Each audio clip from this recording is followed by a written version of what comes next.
Hi everybody, I hope you're doing well today. Today we have a book written by Beth Moore and illustrated by Beverly Warren, and it's called A Parable About the King. Once upon a time, a young princess became angry with her father, the king. The king had required her obedience to clean her room, but she had countless servants. Why should she pick up after herself? I know what I'll do, the princess said to herself. I'll teach everyone a lesson.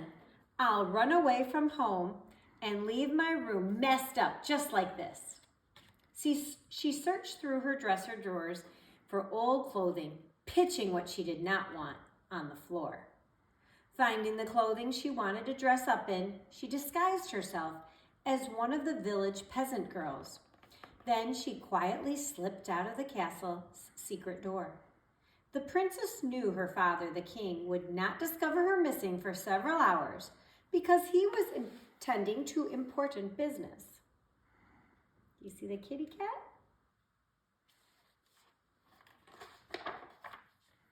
Walking a short distance, the princess soon found herself in a neighborhood lined with markets and merchants.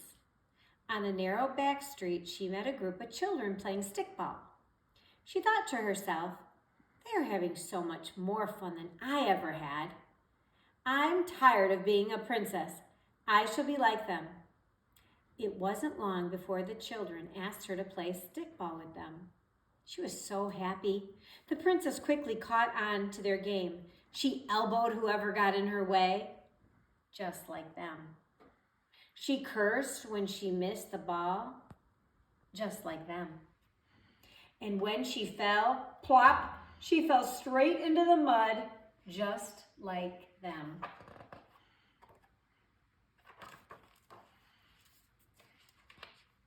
Suddenly, a young girl appeared at the corner of the street. She called to the children, "Come, hurry! Something really big is happening on Main Street." Sticks flew into the air and the children ran toward Main Street. The princess was quite proud of herself, for she could run very fast, just like them. When the children reached Main Street, they reached a crowd of people who were oohing and eyeing over something. The children shoved and pushed their way through the crowd, only to meet the stares of the finely dressed men and women standing at the front of the group. "Go away, you filthy children," one woman said. Incensed, the princess said, "I am no filthy child. I am a Her words trailed off. Looking at the children standing around her, she thought to herself, "I used to be a princess. Now I'm just like them." With resolve, she began to elbow her way through the crowd again, purposely getting mud on the hem of the fine dresses and skirts. "It's no use," one of the boys finally said. "We can't get to the front of this crowd." "Hurry, let's climb that tree over there." The children hurried to the tree and just like monkeys scurried up to the perch on the branches.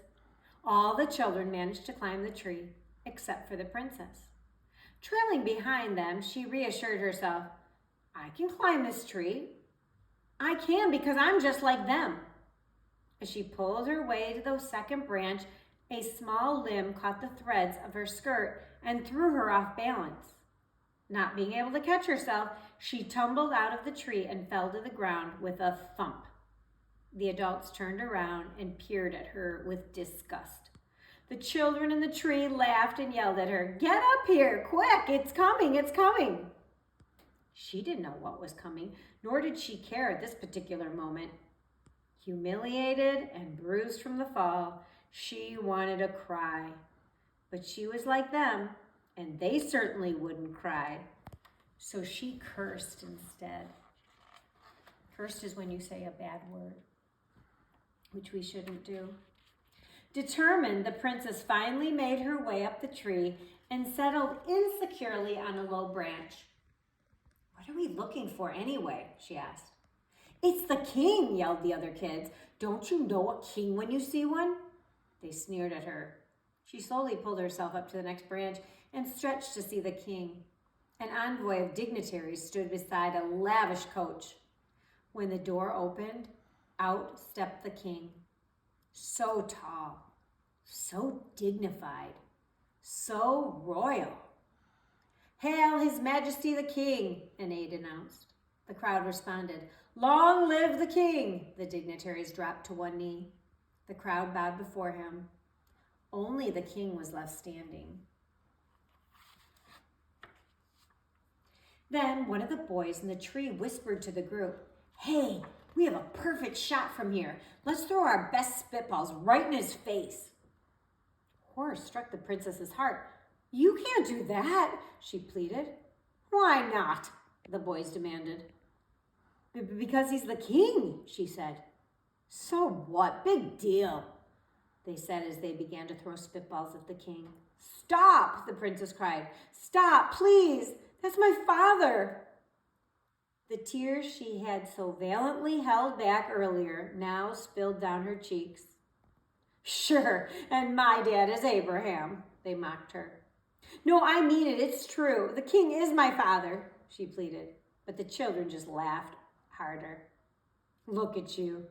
You're just like us," they sneered. "You don't have a father."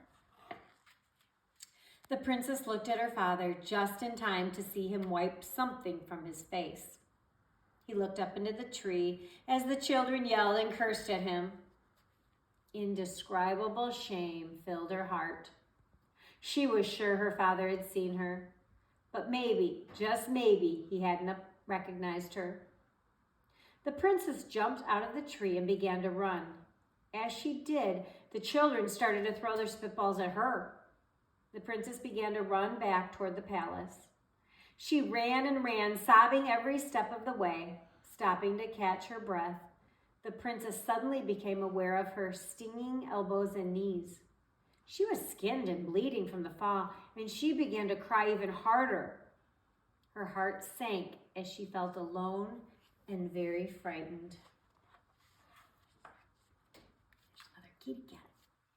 Making her way slowly back to the palace, she discovered, to her horror, that the secret door was now locked. She ran to the next door, but it was locked too, as was the next and the next door. "Oh no," she cried. "I am locked out and have no place to go. The palace is no longer my home." The princess knew that only the front door remained unlocked. "I can't possibly use the front door," she thought. "Everyone will know how foolish I have been. Everyone will look at me. And I look just like them." So she waited and waited, trying desperately to think of some way to get out of this terrible mess. Finally, too sore and too hungry to think any longer, she gave in and headed for the front door. With torn clothes, filthy hands, and a tear-streaked face, she lifted her hand and knocked once, slowly, timidly. Before she could muster the courage to knock again, the door cracked open. Hanging her head in shame, she could see only his feet. But she knew instantly they were his feet. It was him, her dad, her father, the king. She fell at his feet and cried, "I'm sorry, Daddy. I am so ashamed at what I have done." Gently, the king knelt down beside her and pulled her into his strong, comforting arms. "Come here, my child, my princess," he said. "But I'm not a princess anymore. I'm just like them," she sobbed. "Ah, my child," he said, "you may have acted like them, but you're not one of them. You're mine, and you will never be happy until you accept both the privilege and responsibility that goes with belonging to me." That night, after he had dressed her wounds, he tucked her into her soft bed and kissed her goodnight. He had even helped her to clean the mess she had left in her room. As she settled onto the soft quilts, she thought about how much she liked being a princess, the daughter of a king. As the king walked out of the room, the dim nightlight softly illuminated his royal robe. which is now smudged with dirt. Tears filled the princess's eyes. Look what I've done to the king's robe. Never again, she whispered, apologizing to the king.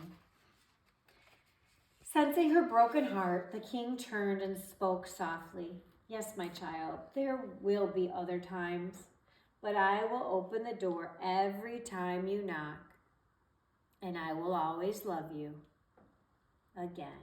And this story has no end. Come, you who are blessed by my Father, take your inheritance, the kingdom prepared for you since the creation of the world. Matthew 25:34. I hope you enjoyed this parable today.